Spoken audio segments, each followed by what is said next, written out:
This is the Chefs Without Restaurants podcast with your hosts, Chris Spear and Andrew Wilkinson. Each week, we'll be speaking with food entrepreneurs and people in the culinary industry.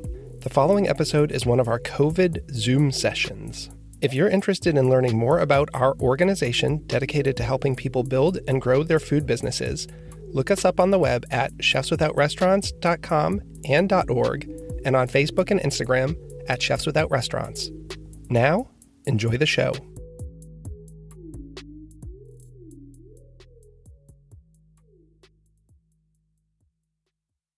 This is episode 33 of the Chefs Without Restaurants podcast. On this episode, we have Katrice Scott. Katrice is one half of Too Sweet, the custom confections business she started in Frederick, Maryland with her twin sister. On this episode, transitioning from baking at home to cooking out of a commercial kitchen, the impact of COVID-19 on life and business, finding time to be creative, and the custom baking business. And no hard sell here, but if you want to support the show, our Venmo name is CHEFSWORESTOS. If you enjoy the show, have ever received a job through one of our referrals, have been a guest, been given complimentary Chefs Without Restaurants swag, or simply want to help, it would be much appreciated. Feel free to let us know if you have any questions.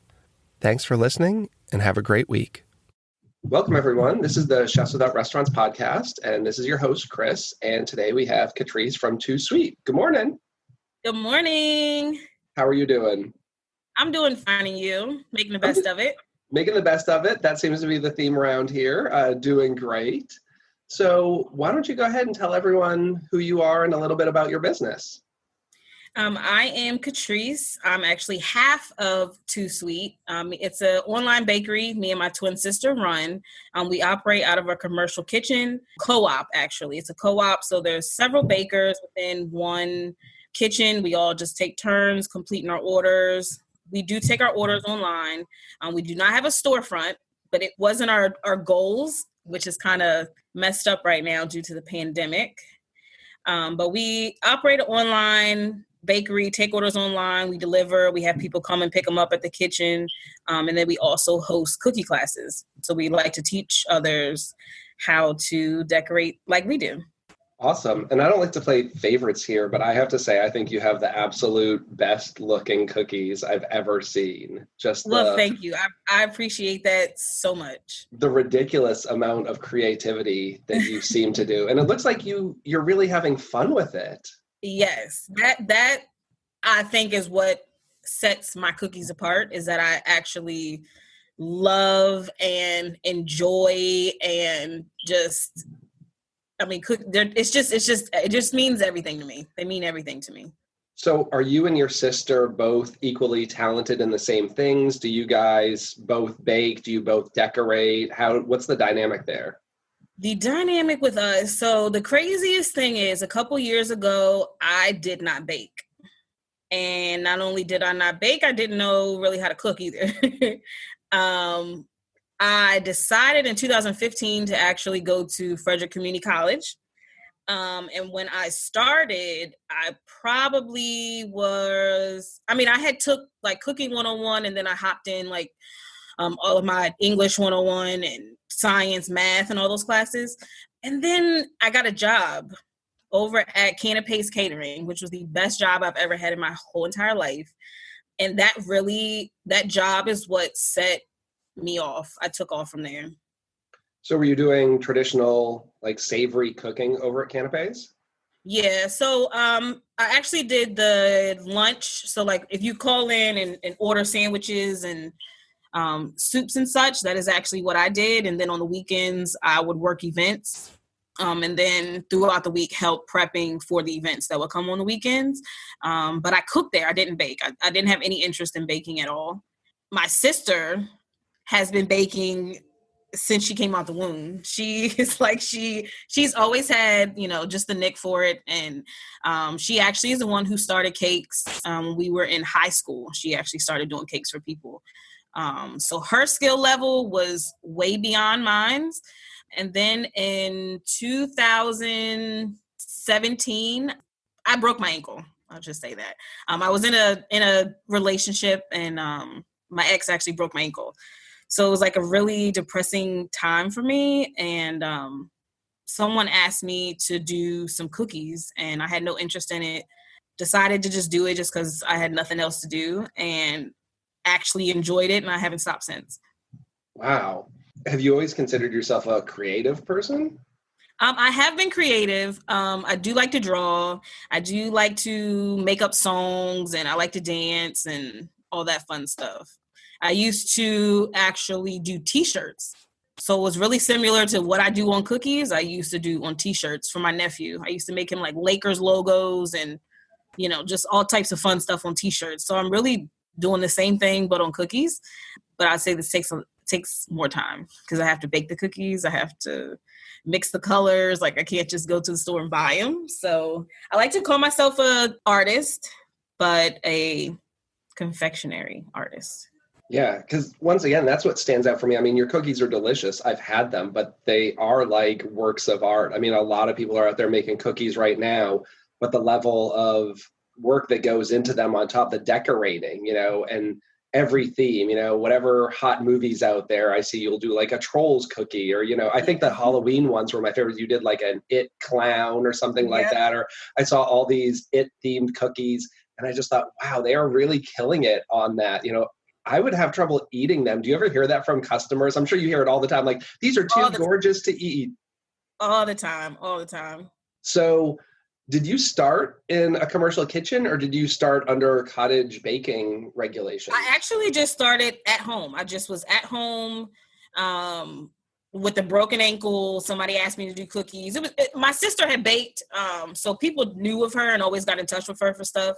And at the time that they asked me, my sister was actually pregnant, so she wasn't accepting any orders or, however you want to word it. So that's when I decided to do it.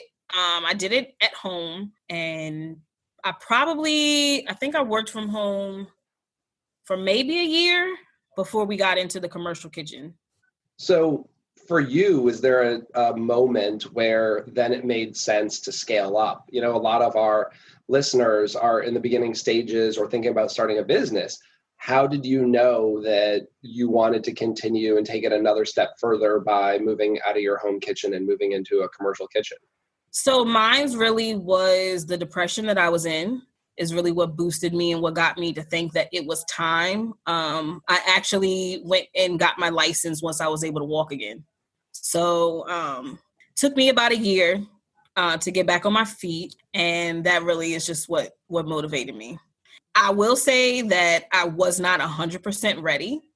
And looking back on things, I may have waited if nothing bad would have happened to me and I would have had the chance to, but I really just made a promise with myself that once I was able to get back up and walk again, I was just going to just take off. And that's what I did.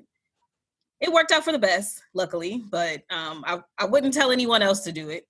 Just you always want to plan and you want to make sure you have things set in place before you put your name out there.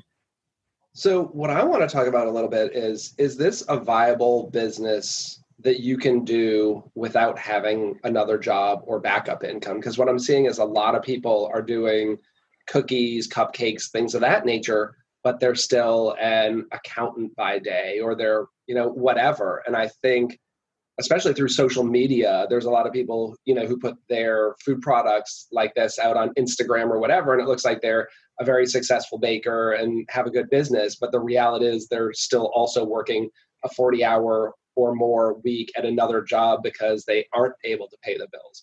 So what are your thoughts on that? I mean, are people able to leave their $60,000 a year job to be making cookies? Is that something that is a pipe dream or?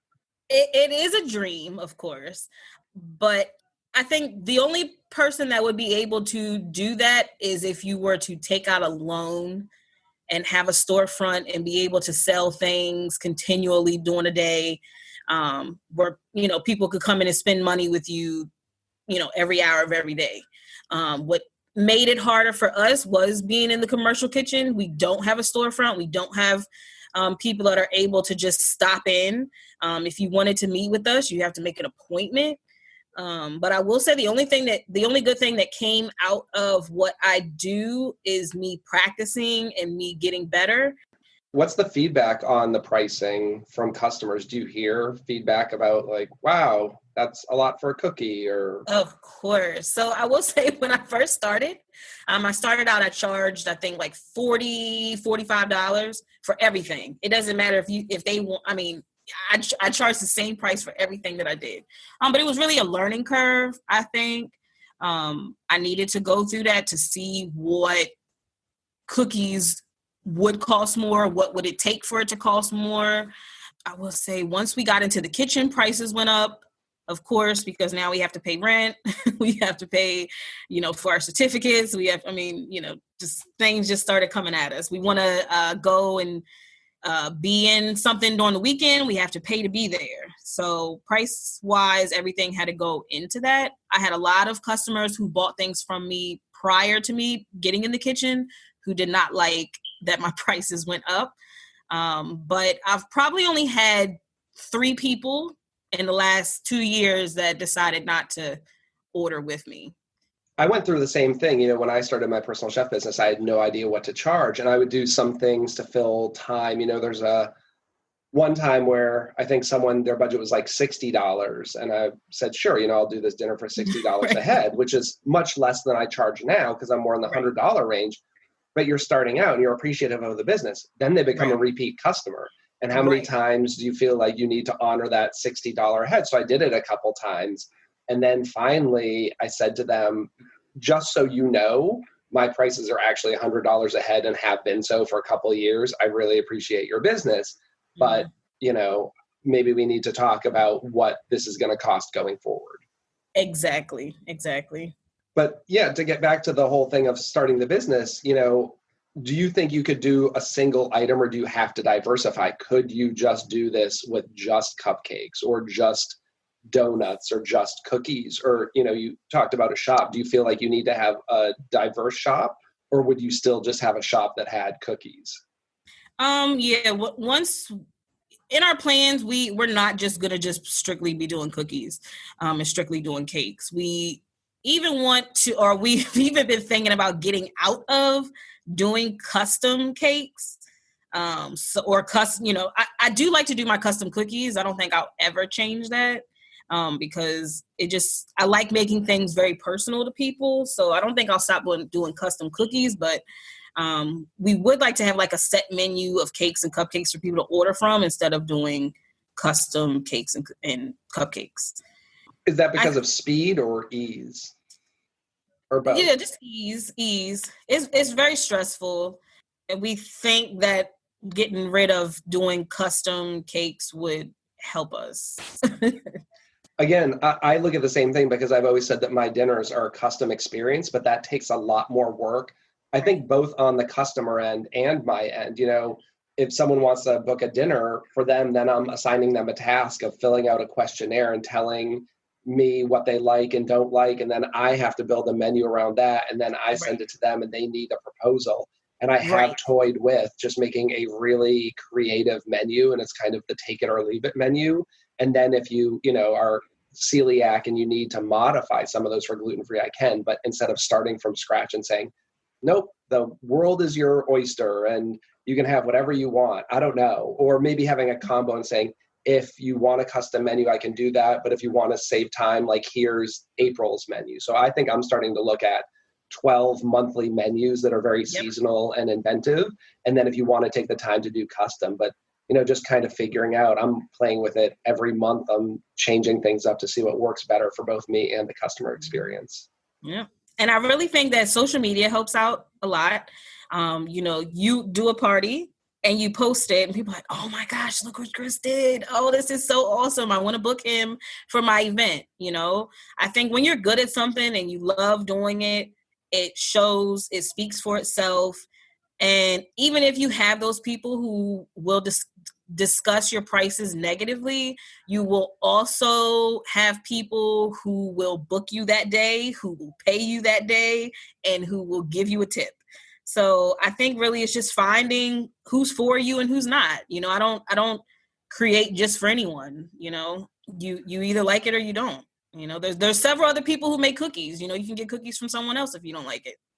Not to sound mean or anything. It's just it's a lot that goes into it, even doing cookies. I mean, I'll probably think for like a whole 24 hours about what to do in your set. You know what I mean? I don't want to just, you want Batman, so I'm just thinking, I'm just going to do Batman's mask. Like, no, I want to flip through a comic book. I want to be inspired before I even get ready, And I think that's what makes you stand out for sure. I've had this discussion and sometimes even argument with other personal chefs because I don't like to take orders from a customer. I hate when someone just comes right off the bat and says, I want you to do a Caesar salad and a chicken parm and a tiramisu. Like, sometimes I've never even made those dishes. Right. And you're like, you get that at Olive Garden. Exactly. And then the customer gets bent. I had a customer a couple weeks ago who told me their favorite dessert was like a molten chocolate cake. I've literally never made one of those. Right. So then I proposed a menu to him and I didn't put it on there. And then he came back literally with a hyperlink to like, no, I want you to make the molten chocolate cake from Roy's restaurant. But I don't understand that. I've told you I've never made this thing. Right. It's not my specialty. Why do you want me to be making this for you? It just didn't make sense to me. And something as weird as that, because molten chocolate cake is just really a half raw cake. Right. If it was like a lemon cake, I'm sure I could figure it out. But something so tricky like that, like a souffle, I don't do them that often. I'm not going to make you a souffle. Right. But sometimes people don't understand the process of doing things like that. Yep. Yeah, I'd much rather have some random Batman supervillain cookie than just a Batman mask. So Right. So where are you with things right now? The whole COVID pandemic has knocked everyone's businesses for a loop. What did that do to your business right now? Yeah, so right now, we're kind of up in the air with a lot of things, but it's just kind of unsettling because we don't really know, even when we are able to open back up, if people will be able to have parties. Like, how long is it going to be until we're able to really do what we're doing? We don't really want to take an order because the price of that order is not going to pay for the price of the kitchen. We have to rent time. And if we only have one order coming in for that whole week, it doesn't make sense to take the order because we have to pay to be in the kitchen. So are you not paying any kind of monthly rental on the kitchen in addition? Are you just paying per hour for what you use? No. It's monthly. So that's what we're saying. Okay. If we only get, like right now, I've probably only had 2 people reach out for orders right now. And I don't really want to take on those 2 orders and then be stuck having to pay for a whole month or, to pay for how many hours. It just doesn't make any sense right now. So I am trying to create things at home just to get my social media on, just to get people to still remember us. Yeah. And that's what I've asked everyone is, how do you market and how much should you be marketing at this time? What is the message you're sending when, your photos show all these things kind of like, all is fine. Look at this beautiful thing I made. How do you put your message out there? Because you do want to stay relevant. I've actually found a lot of traction. So many people are home, so many more people are using social media. And while that can make it noisier, I've seen such an exponential growth in my followers and engagement and things like that. So that's been good for me. So I keep posting. I've tripled down on the things I'm posting, and I'm cooking way more at home. I mean, if you've seen my Instagram, I think it's been bread every day for the past 2 weeks. And last night I said, okay, this is the last bread, but I made 3 loaves of bread. I did a focaccia. I did 40 flour tortillas. I did 4 pizzas. And it's just I need to chill a little bit. See, now my problem with that is once I start creating, that means that I'm going to be eating. Well, your family's got to eat, or you got to eat, Yeah. Now you make kimchi focaccia, I would tear it up. Oh, I would just enjoy that so much right now. The focaccia was so good. We ate the whole thing in one day. And that was totally inspired by another chef. I love Instagram, and the chef that I follow and know in DC had made a loaf of bread with a daikon kimchi in the dough. And I was super intrigued by that. And I asked him, how well he drained the kimchi. He said, oh, I used some of the juice in the dough. And I did a Google search and found nobody else who was making a kimchi bread. But I did find this one recipe for focaccia, and I looked at it. And I took a lot of things out of there that I loved, and then just kind of the way I do, start hybriding things together and playing with the dough a little bit and the technique. And those are the kind of things that I feel like I haven't had as much time to do when my business took off. I feel like as I was starting my business, I wasn't as busy, so I had more time to be creative and try new recipes. And then thankfully the business took off, and then you're just in it all the time, right? And all you're doing is, the customer wants this, I got to make this. The customer wants that, I got to make that. And now I don't have a slow Monday. You know, I used to go on Monday or Tuesday to the store, buy a bunch of stuff and do like an R&D cooking day at home. And thankfully the business took off so much that I've been busy, but then I've lost that end of the creative, just kind of testing new recipes. So I'm really trying to try to do that now. Of course, going to the store is tough. I'm trying to go to the grocery store like once every 2 to 3 weeks. Yep. So it's we're running low on things, and it's getting weird around here. Yeah, I feel the same way. I feel exactly the same way. So what I'll say, I didn't have a plan. I started my business, and literally once I posted some cookies, it was like orders just flowed in from there. I've literally have had like no time to myself. And so I have this time now that I'm just sitting here. I have lists that I've made since 2017 of cookies that I wanted to do that I never got a chance to do because I was always doing what people wanted, what they ordered. But now that I'm sitting here, I'm getting lazy. I'm like, I'll get up and I'll be like, okay, Katrice, let's try to get something done today, something to post. Let's just get something to post. And I will watch TV. I'll go out for a jog, or I have 2 kids. So I recently became a mom last year to 2 kids. So now I have a 3, almost 4-year-old daughter and a 10-year-old son. His birthday was just on April 1st. And I was trying to have this big old party and, try to make him feel so special, and couldn't have a party. So you can't say you're lazy. I mean, I have 2 kids. No one with any kids is lazy right now. I know you may be feeling like you're in a creative slump. That's okay. Okay, that's what it is. I'm in a creative slump. You can sit down and watch TV. We're doing plenty of that. We got up this morning and watched a movie. Yeah, I think everyone's got to deal with this thing the best they can. And sometimes people go right deep into the cooking and doing all that. And then some people take it as a much needed break from things, right? Because we're all so busy. And that's why I've tried to not overstress myself. Like when looking at having my business, the Chefs Without Restaurants organization, the family and all that, that's been a lot. And now it's like, I can just go for a 2-hour walk today with the family and not feel like there's something else I should be doing, Yeah. Are your cookies always the same base flavor? So, what I'm familiar with is a lot of decorated. Are all your cookies decorated, and are they all the same flavor cookie? Yes. So that's actually like something that I wanted to get into, was offering different flavors. That was something that I wanted to put out this year. So that's kind of messing me up right now. Up until now, we have only offered sugar cookies. But I was trying to get into a chocolate based and a funfetti and a caramel.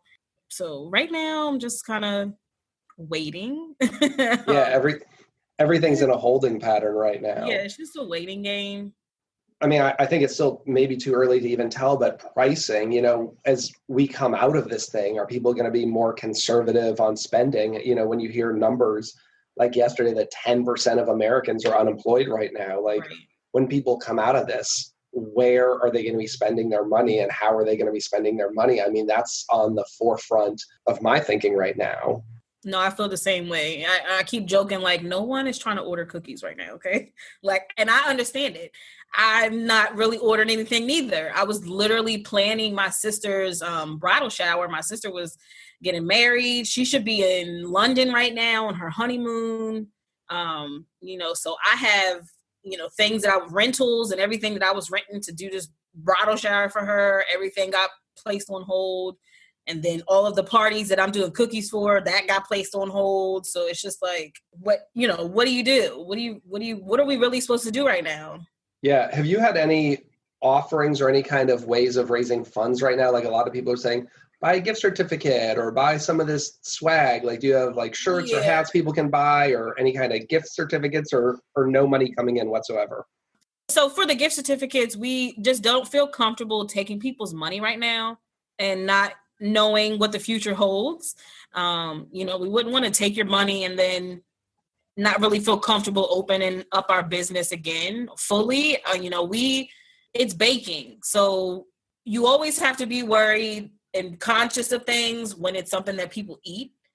So right now with a virus that we don't really know too much about, I don't feel comfortable offering people my service right now. I would be heartbroken if I got someone sick. You know what I mean?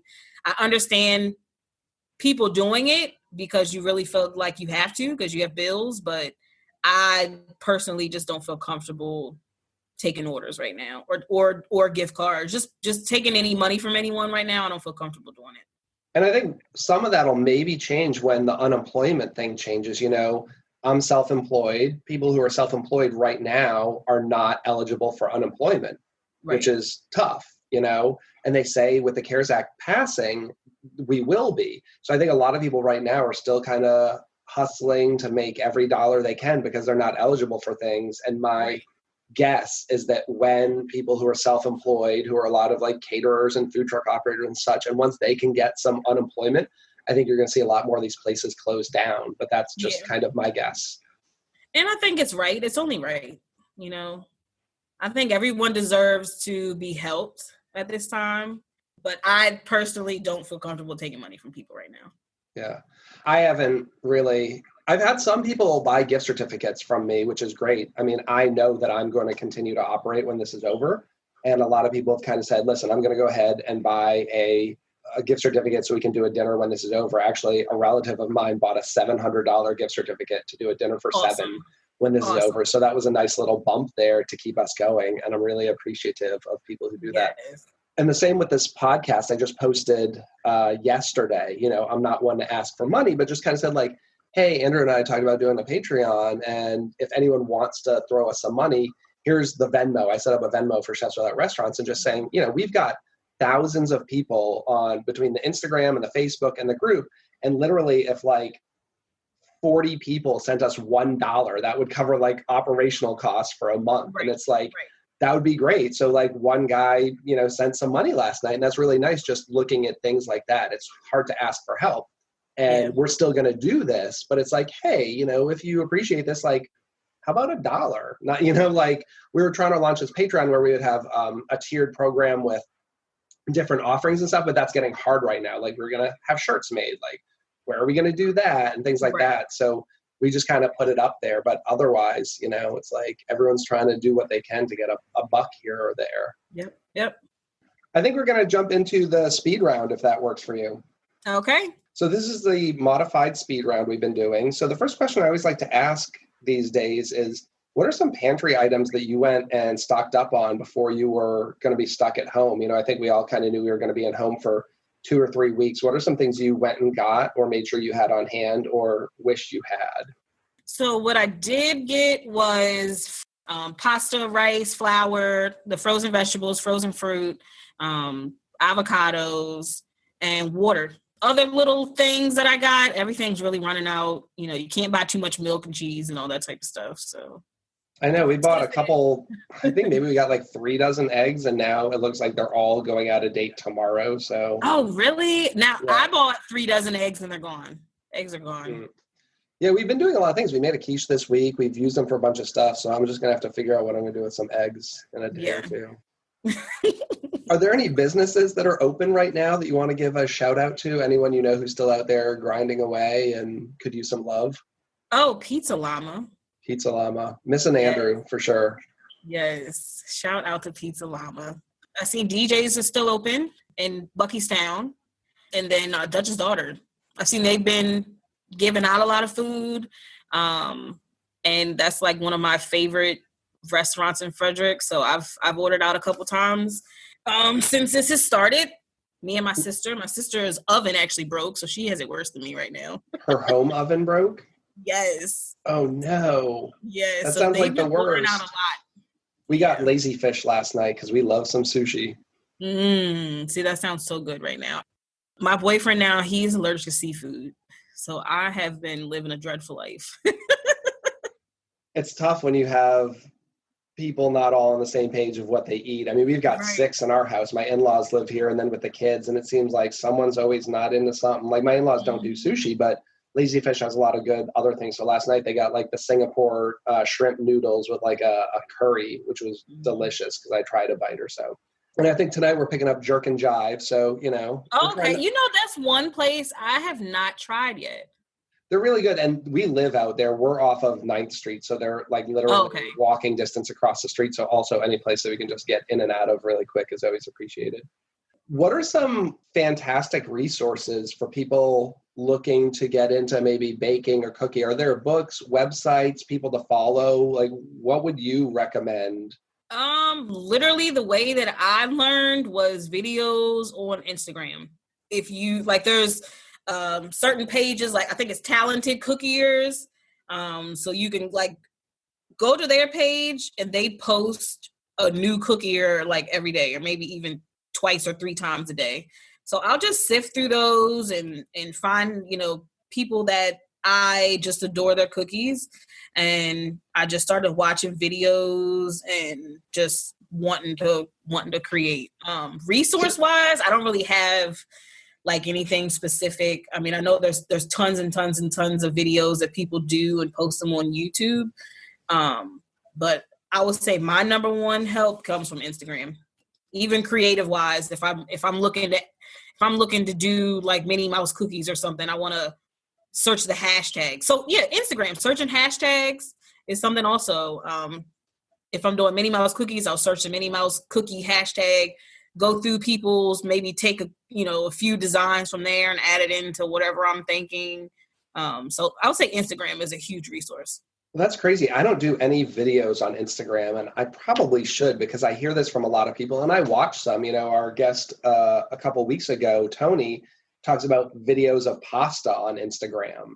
And, you know, I don't know. It's just I don't do videos. I do more still photography and then putting the recipe out there. But I've heard from a number of people. I mean, I know Instagram videos are huge, and I think that's something I really need to be working on.